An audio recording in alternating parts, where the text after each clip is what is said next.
Does time have a master? Man is a master of priority. Priority is a master of time, and time is a master of men. It's a circle. Although this is one theory of man's rather inadequate understanding of time, there are others. For instance, man succumbs to time. We grow old and die. However, we use words to convey our thoughts, ethereal bits of informational energy, to others in the form of words.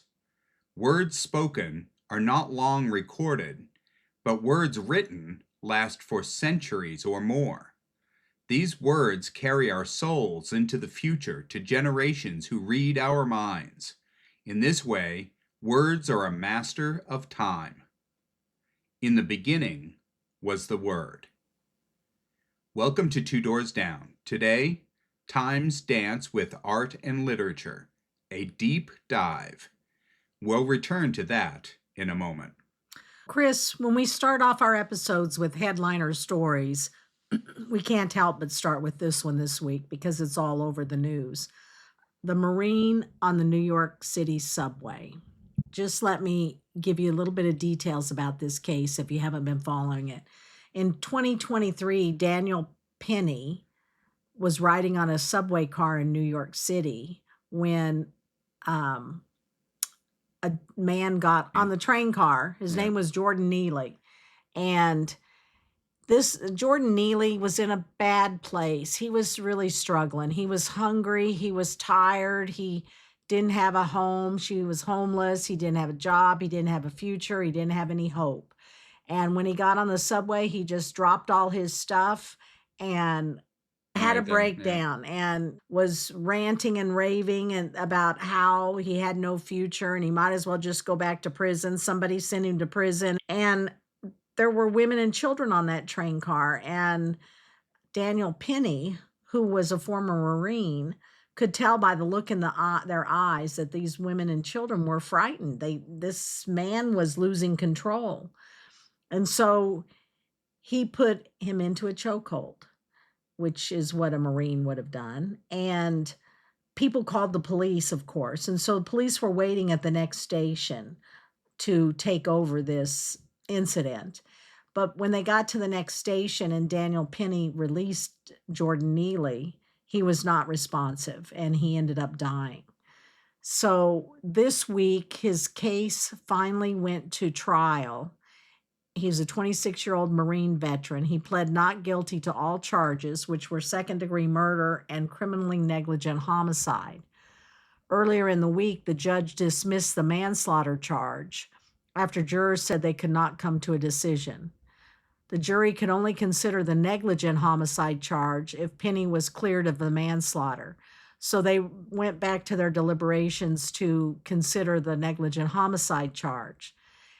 After they deliberated for more than 20 hours, the verdict came in that they found Daniel Penny not guilty of negligent homicide because they didn't believe that he had an intent to cause harm. So this case, of course, has been in the news for quite a while. I remember reading about it when it happened. And the really heartbreaking, unfortunate part of this story is that Jordan Neely had gotten to this point where he was desperate. He was hungry. He was homeless. He had no opportunities to do anything. And there seemed to be no help for him. And he had just reached the end of his rope. And I've been hopeless before. And I've been homeless and hopeless, and to a point where I can relate not just to Jordan Neely, but for any homeless people. There's a part of my heart that just, I feel a kindred spirit, one where even today, there are times when I just want to go live under a bridge somewhere. Yeah, I know. You talk about that. There is a freedom in that, but there's also a lot of other issues. And a lot of people are talking about this verdict. My personal opinion is that this was the right verdict because I don't think society was in danger with Daniel Penny being on the street. He was a college student and working on his architecture degree. he was not didn't seem to be a man who was threatening to people, and I think that's what the jurors found too. But there are people out there, it's quite a controversial case, and they think that we, the people, are saying that it's okay to kill someone who's homeless, or that it's okay to kill someone who's having a mental breakdown, or that it's okay to kill someone who's black, or that it's okay to kill someone because he was being loud. And I think all of those comments are really missing the point. And I would say, where were all those people when this poor Jordan Neely was on the street, hungry and desperate? Where were all those people? They weren't out there stepping forward to help him, to offer him a place to sleep or a meal. I think homelessness is a huge problem in this country, and I don't know what the solution for it is, but it's certainly not to kill people that are homeless. I don't think that was anyone's intent, but we do have a problem. And when people have no hope, they have nothing left to lose. I have a couple of thoughts about this. Is that, for starters, Daniel Penny, you use the term that he should be allowed out on the streets, which implies that he was the victim in this case, and he's not. He's the Marine guy. That's right. And Jordan Neely is the guy that wound up dead after the chokehold that went too long.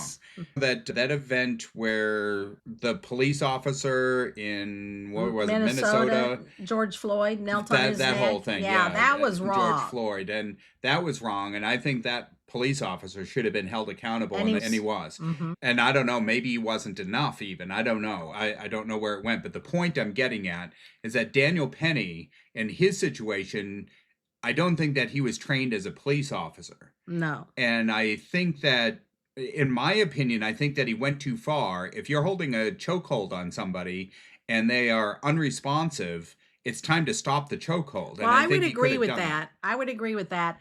But I also think you can't know what someone else is thinking or feeling. Maybe to him, those 5 minutes felt like 5 seconds. Right. You just don't know. We had a situation today, Chris, where you got yourself locked out of our car in the Costco gas line. Yeah. Because I went inside to do something, and I'd ask you if you had your keys, and you said, of course I do. And it was irrational what I did next, to leave the car and go inside looking for you. And get all flustered. And just imagine how much more stress would you be under if you're on a train with a bunch of women and kids and you're trying to protect people, and there's somebody that has gone off. Yes. I get it. I get all of that. Now, having said all of that, my go-to, my default setting is that unless there's something grossly corrupt about the way that the story unfolds that would push me in a different direction, I tend to default back to the idea that I trust the court system, the judges, the jury for making the right decision. And if they acquitted this guy for the negligent homicide and they dismissed the case of manslaughter, if that's what they do, then it seems to me that was probably the right answer. Well, they probably saw a lot more details and information than we know. Than we know, yeah. And I think if I had been on that train, I probably would have been scared, but I think I would have offered him a sandwich if I had one. I would have maybe done something different, but I'm not a Marine, and I'm not a 26-year-old man, and I don't know. Yeah, but also, Toby, I have to say that I think that mentioning that opens a different rabbit hole. Yes. And the rabbit hole that we're talking about there is that offering homeless people, and I'm speaking from my own experience. I'm not talking about all homeless people. I'm saying that in my experience, somebody coming along and giving me a sandwich, or somebody coming along and giving me money, it doesn't solve the problem. That's right. No, it doesn't. The problem is that I feel like I need to have I need to feel like I have some power over my life. And I don't. And a matter of fact, somebody giving me a sandwich makes me feel even less powerful. I can see that. There's things there that... I think we have a problem in this country with mental health, and it's expensive. Mental health care is expensive, and you have insurance. You could break your leg, or you could go have a total knee replacement, and your insurance will pay all of that. But if you have a mental breakdown and you need to go to a counselor, you better be able to fork out $150 a week. Yeah, but I also don't think that counseling would help a lot of homeless people. Probably not. Homeless people have made a decision, and it's really difficult to get away from the decisions that they've made. And more importantly, is there's a spiritual thing where it's not just the powerlessness, it's not the hopelessness, it's that all of that is true. That's a part of the equation. But on top of it all, I feel like there's no future. You don't have control Right. over There's a lot of where you, issues. yeah. And I don't think most people can even begin to understand what the issues are. Yeah. And they probably vary from person to person, but there is a huge gap in lack of mental health care out there. Our podcast is about time. Mm-hmm. It's really, the theme is about time. Right. And our purpose is about ending felony murder. Yes. And so to go down this path of homelessness and trying to understand where they're coming from, homeless people, and the whole Jordan Neely and Daniel Penny story, to delve into that and understand that in depth is really not what our podcast is. And so I don't feel like we can afford to put a whole lot of time into this, but I do think that it's necessary because there's an element of criminality, and what level of accountability do we hold our citizens to? Yes. So that is a part of our podcast. So So now let's get back to time in art. Time. It's a force that shapes our lives, yet it's so elusive we can't see or touch it. But what if we could? Throughout history, artists and writers have grappled with the concept of time, bending it, freezing it, and sometimes even defying it. From the sweeping timelines of epic novels to the fleeting moments captured in a brushstroke, creatives have found ways to make time tangible.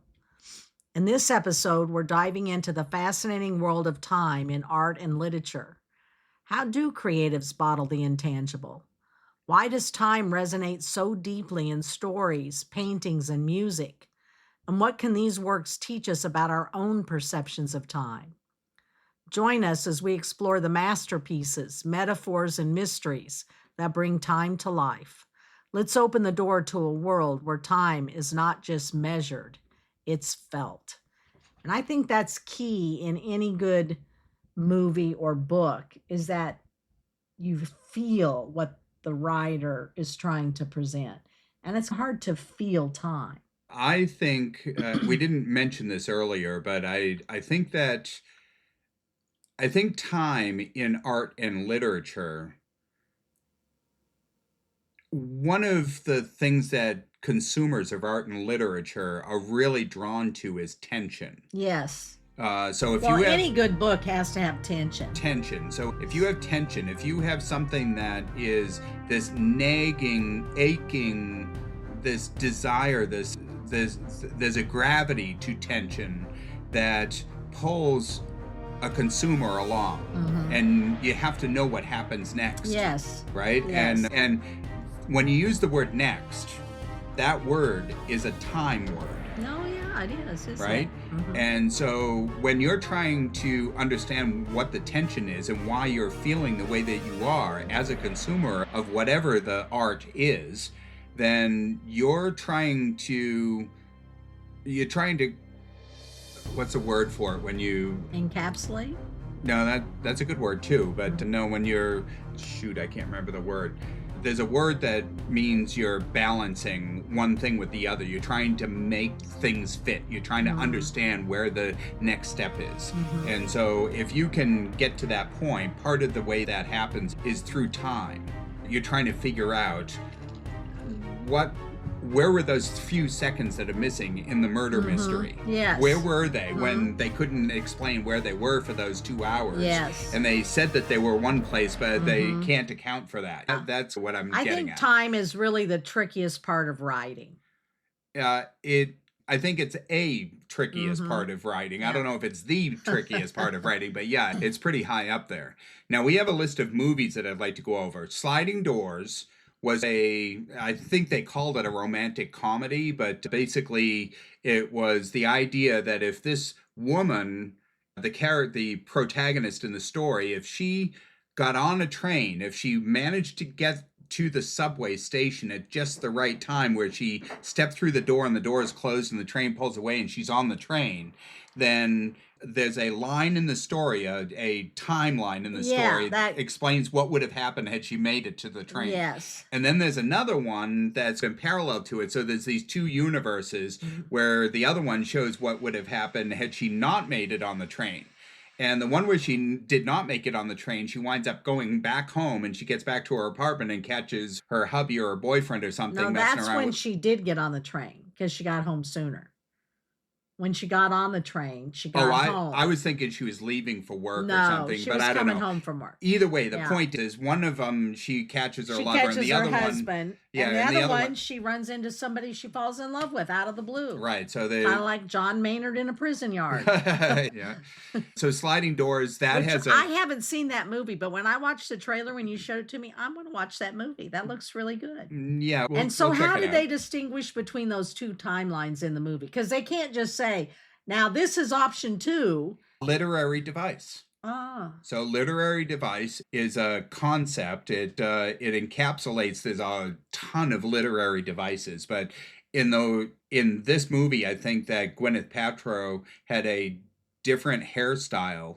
Like when she got on the train, her next stop was at the hairstylist. So she had her hair cut a certain way, and the rest of that thread had her hairstyle that was that way. So when you see her on the screen at the other one, where she didn't make it on the train, she doesn't go to the hairstylist, and she's got the old hairstyle. I see. So you can see which ones are the two. Yeah, and I think that's a very perplexing and creative tool for the author or the screenwriter to come up with, is how you're going to portray the differences in times when you have these parallel timelines. Right. Literary devices are metaphors and similes, and I think somewhere along the way in our podcast today we'll be talking about flashbacks. Yes. And so there's a number of different ways to get a message or a story across to your consumer within what's normally a part of the storyline. Right. So that's pretty cool, and we'll get to some of that.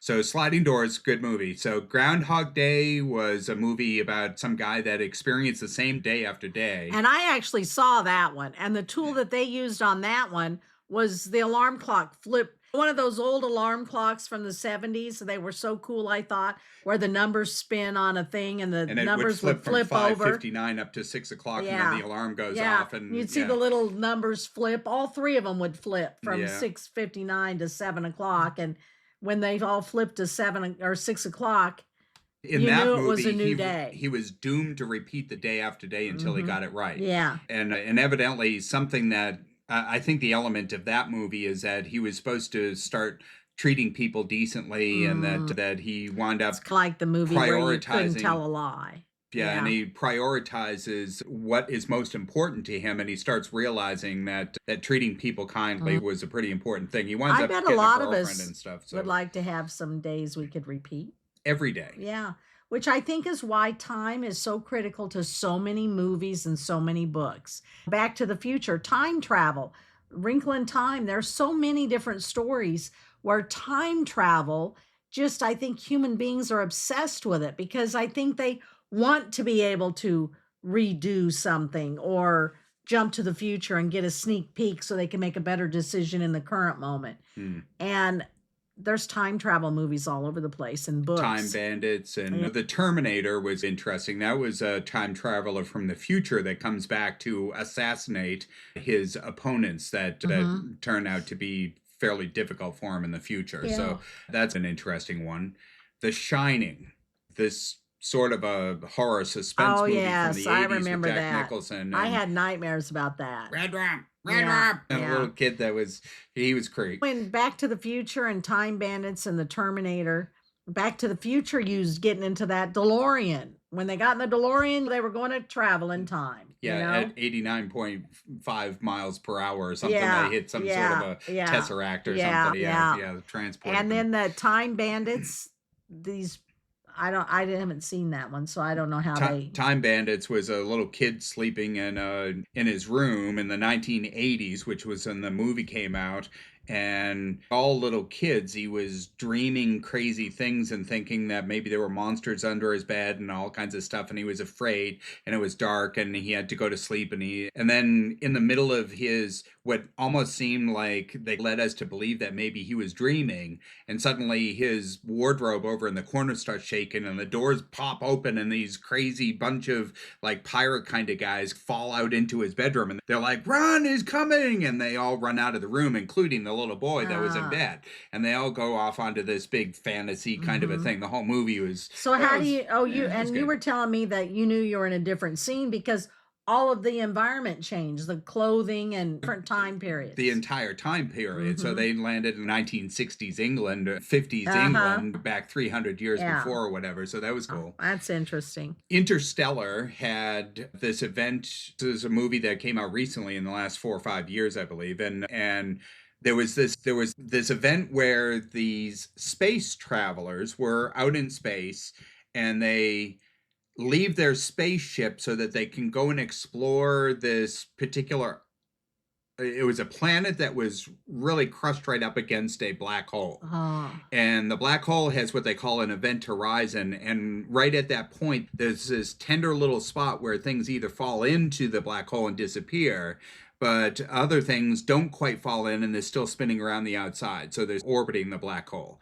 But the gravity at the edge of the black hole is so immense that it's warping time. And so these space travelers go to this planet, and they're there for a couple of hours, and when it starts getting a little too rough for them, they wind up leaving the planet and going back to their spaceship, which is way out further away from the black hole. And when they get there, 30 years have gone by. Wow. So that's interesting. Now, this is science fiction. We don't know exactly how any of that is going to happen, but I love that people have used art and literature and time to tell a story so that we can all enjoy the I love it when you can be really creative and come up with crazy thoughts and ideas and put them on paper and come up with a way for people to really experience that in a way that they could believe it.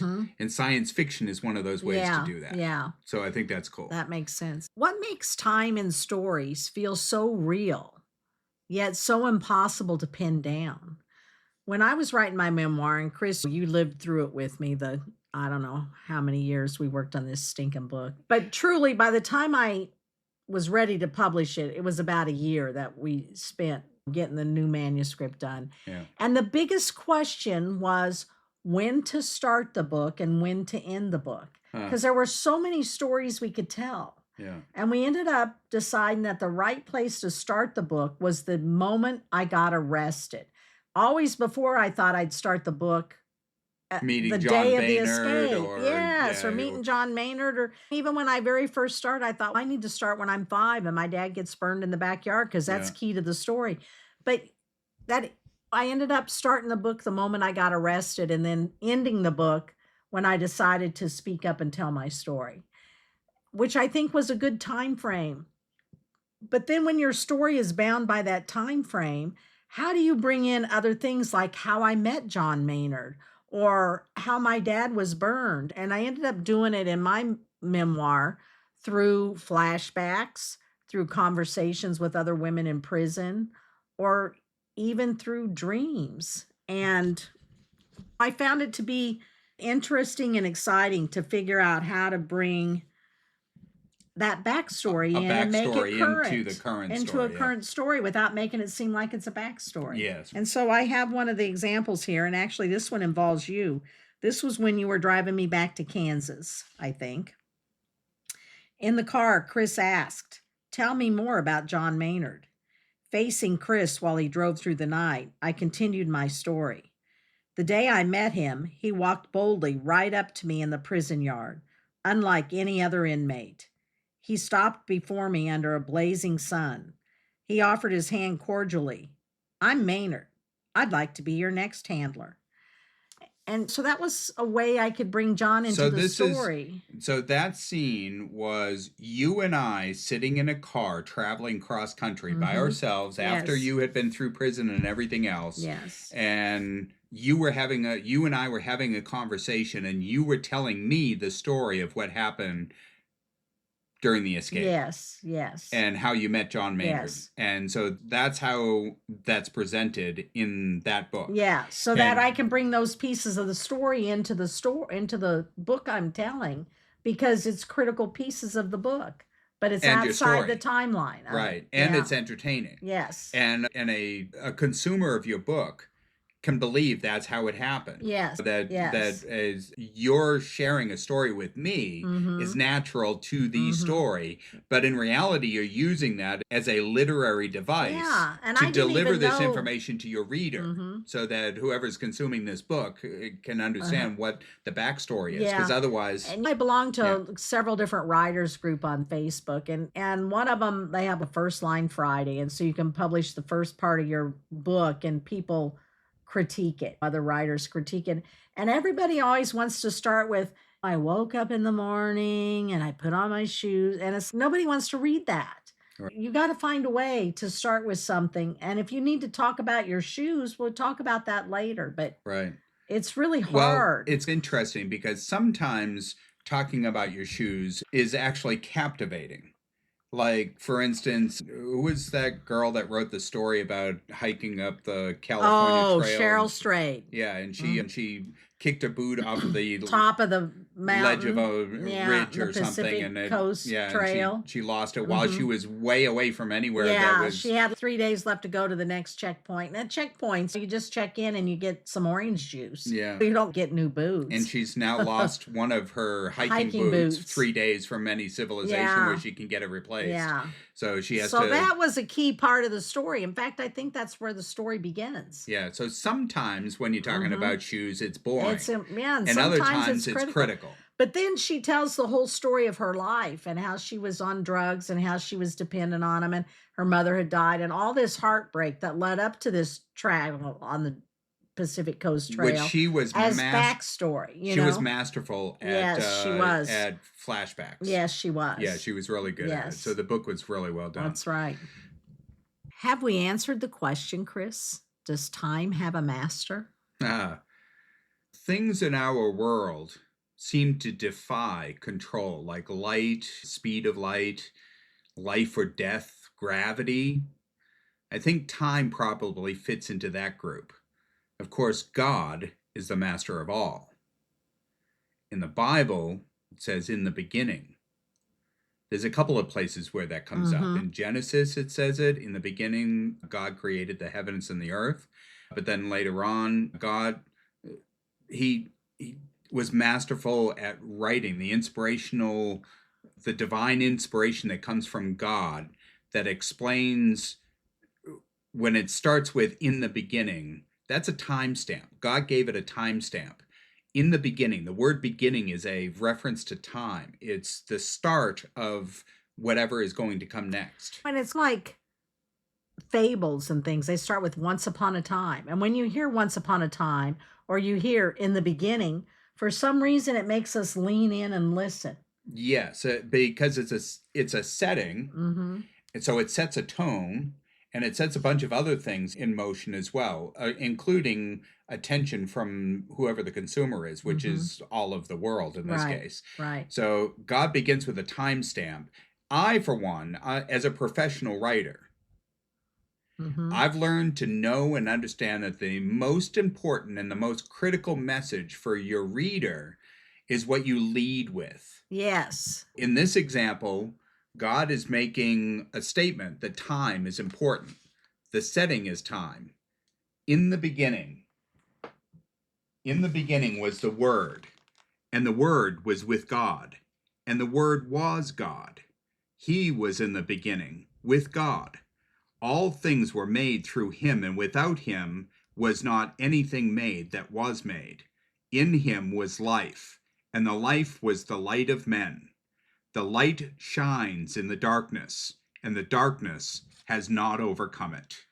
Oh, that's pretty powerful. So that's John 1:1. Yeah. Now, you have to start by giving some really heavy-duty credit that this is the heaviest literature on the planet. Mm-hmm. There's no literature that can outdo what was just said. It's just Mm-hmm. amazing.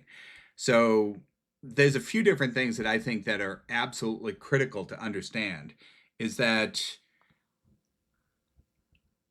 God makes this statement at the beginning of this where he Mhm. says in the beginning, that's a timestamp, right? Yes. But I like to make this analogy that when you ask people what they need to survive, people will often say they need food. When you drive down the street and you drive past a Well, beggar I on the would street, say they'll you ask need for food or air. money.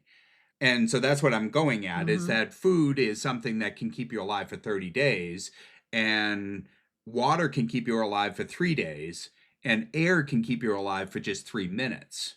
So which one is the most important? The Yeah. one that's most important is the one that's going to keep you alive for the next 3 minutes, which is Mhm. air. Right. And that's the same sort of relationship when you're talking about a book is like words Mhm. and a chapter like water and words are like air. Air. Yeah. Does that make sense? Yeah, it is. I think what God is saying when he says in the beginning was the word, he's saying it with words.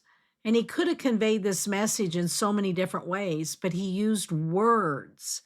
And that's what drives people to write. I can't explain it. I can't explain this love affair I have with words. Chris, I carry a notebook with me everywhere I go, and I'm always writing down phrases that I hear or phrases that I read because putting words together to create a thought is such a beautiful thing. It's almost as important to me as breathing. I can't not write. I must write down. I must have a pen in my hand. I've often wondered what the comparison is, what the contrast is between writing words and numbers. Oh, I can give you something What? that I think you might have something different to say. So, I always tell people who are struggling with something to write because when you write, you set those things free. But you can't sit down at a keyboard and write because when you type on a keyboard, you're using your head. You're thinking about which key to strike. When you take a pen and you put it to paper, science shows that as you form a letter, it's triggering a piece of your brain that's creative, that links things together. So when you write something with a pen on a piece of paper Versus typing on a computer. versus typing on a computer, it comes from a completely different place inside you. The pen, I think, is connected to your heart, to your spirit. The keyboard's connected to your fingers and your head. Interesting. But it's a whole different, it gets you a whole different result. I always start on paper. Interesting. Where I was going, so all of that's interesting, but where I was going is that I tend to use Kevin, my son, as an example, and he's an analyst. Yes. And he's very heavy into numbers. That's what his whole gig is. And I am a writer. And I'm not a reader, I'm a writer. And there's a difference. There is a difference. And so I'm both. Yeah, you're both. And so for me, I until we did this particular episode and we were doing the research at the beginning of this, I wasn't quite sure that I understood where we were going with all of this, but I have come to appreciate something that is really interesting. Is I've always thought that words, the English language in particular for me, that words were something that I just connected with. Yeah, you know all these weird words all the time, and you can spell them. You're like a walking word dictionary. My vocabulary and my grammar from a very young age was exceptional. And what I could write and the stories and how I could convey those stories on paper were pretty interesting. And even my teachers noted this, and all my teachers through college even mentioned it. And the point I'm getting at is that words and numbers are two different languages. They come from a different place in your brain, I They do. think. And Kevin's a head guy. I'm a heart gal. Yeah.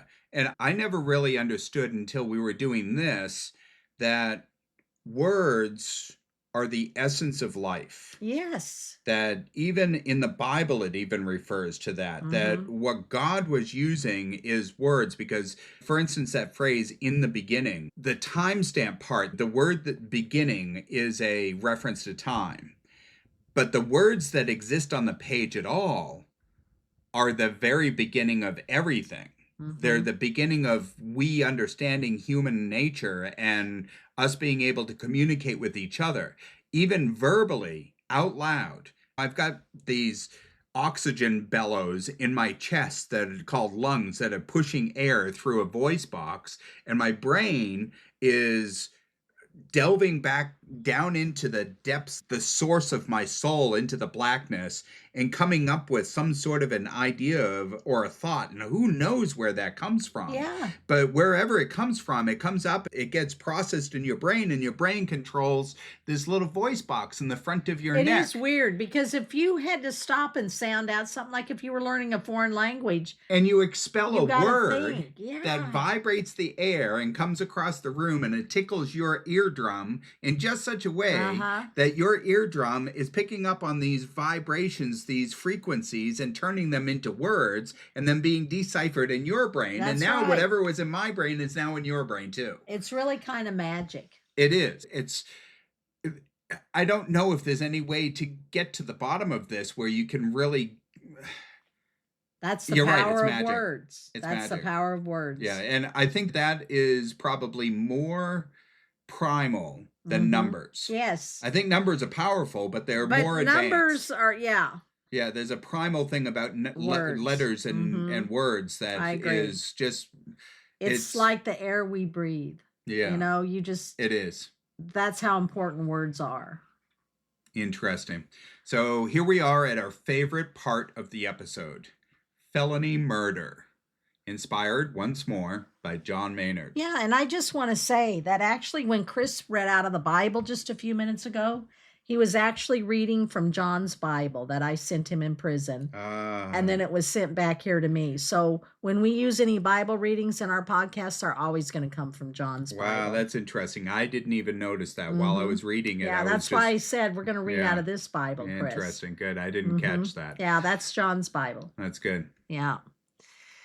So the story I'm going to bring you today is about a man named Allison Jenkins. Now, I know it's a little confusing because we think of Allison as a woman's name, but in this particular case, this was a man from another country. I can't remember which one. It's down here further, but it's a B country, Brazil or something. But anyway, Jenkins was running away from a police officer who was investigating a drug deal in a nearby school. This happened in 1986. So this is a story from the past, but it is a felony murder story. And it happened in Illinois. So this officer suspected Jenkins had the drugs and he was the one selling them. So he caught up with Jenkins and tackled him and ended up firing his weapon. The bullet struck the officer's partner, who died more than a week later.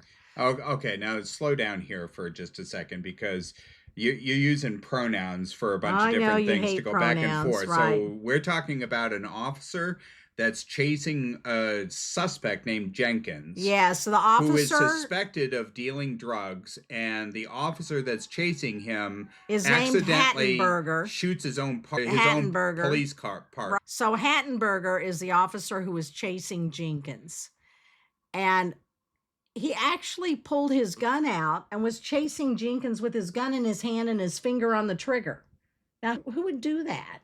Do you run with a... I don't even tell kids not to run with I run with my popsicles in finger their on the mouth. trigger all the time. No, I tell my grandkids. Matter of fact, not every time I run with my finger on the trigger. Yeah, that's the thing, because I haven't seen you run. I ran today to try to get you at Costco so I could get the... True. Yeah, all right. That's true. Anyway. That's pretty crazy. Anyway, Jenkins was running away from this police officer, Hattenberger, who drew his gun and ordered him to stop, and Jenkins ran because he didn't want to get shot and The officer chased him with his finger on the trigger, and when he caught up with Jenkins and Hattenberger, both tumbled to the ground, and the gun went off and accidentally shot Hattenberger's partner, whose last name was Brunkella. Now, Hattenberger and Brunkella. Yeah, that's a tongue twister. Wow. I wish we could call them something simpler, but that was their names. Yeah. Brunkella was taken to the hospital, and he was lingered there for 2 weeks. I don't think he ever regained consciousness, but he ended up dying. And prosecutors decided, and as we're talking, there's background sirens. Okay, so that's the whole point here, though, is that if one officer kills another officer with his own gun while he's pursuing a suspect, even if the suspect didn't do anything wrong, even if later on you find out that the suspect didn't deal any drugs or anything else, that suspect, because he was resisting arrest, because he was running away, that's considered a felony, and that the other officer that dies winds up being his responsibility, the suspect's responsibility. Technically, it became a felony when he struggled with the officer. Right. When the officer caught up to him. However, of course, who knows? But Jenkins says he never did struggle with. The officer says he struggled and he elbowed him in the chest, which caused the gun to go off. Which any officer can just lie about that to make it a felony. But here's the interesting thing.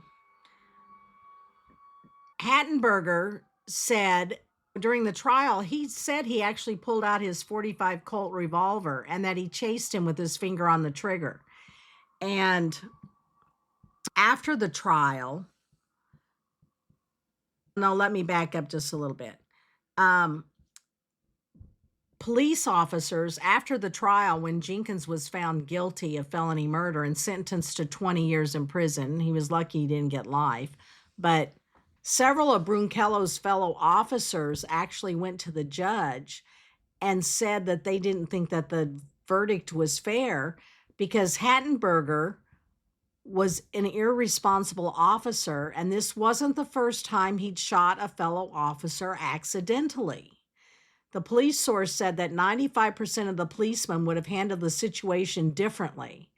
There's a time and a place to unholster your revolver, and that wasn't the time and the place.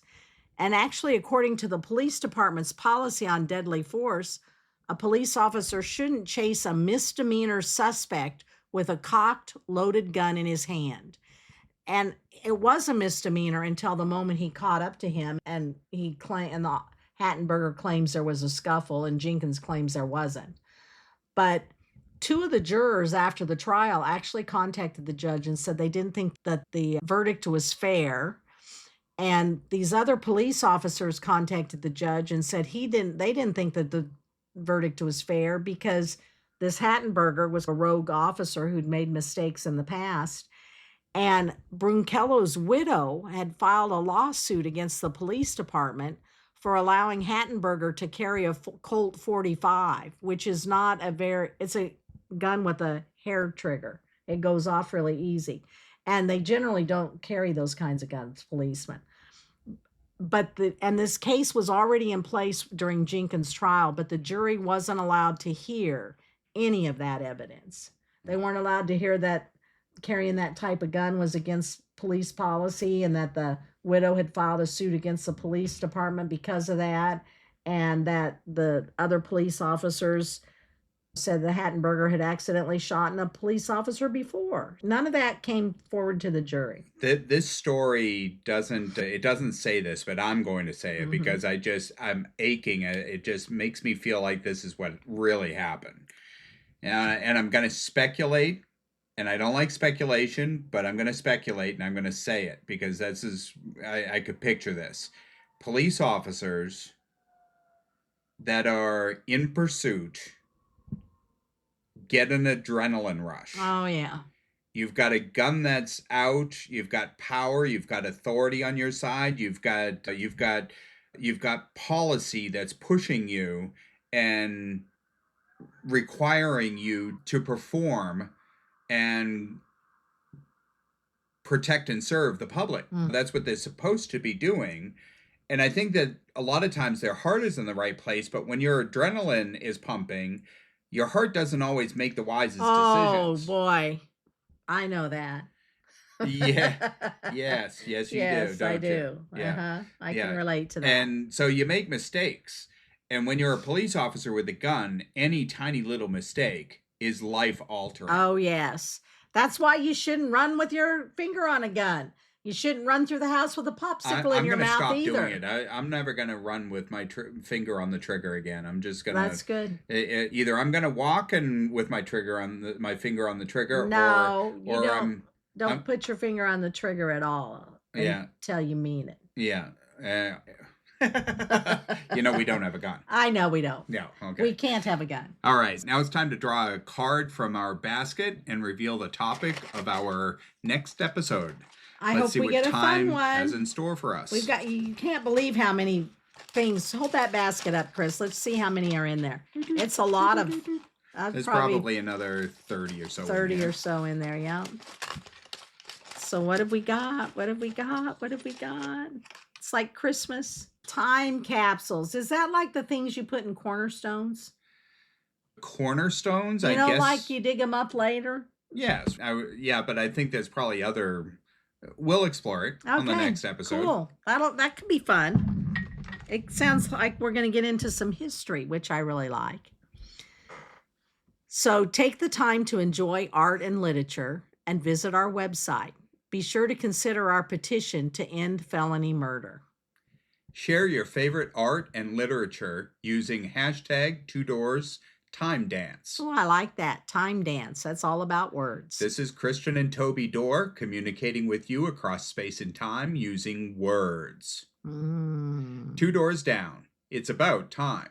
Subscribe on YouTube at 2 Doors Down. For exclusive content, check out our Patreon channel. Our website is 2doorsdown.com. Until next time.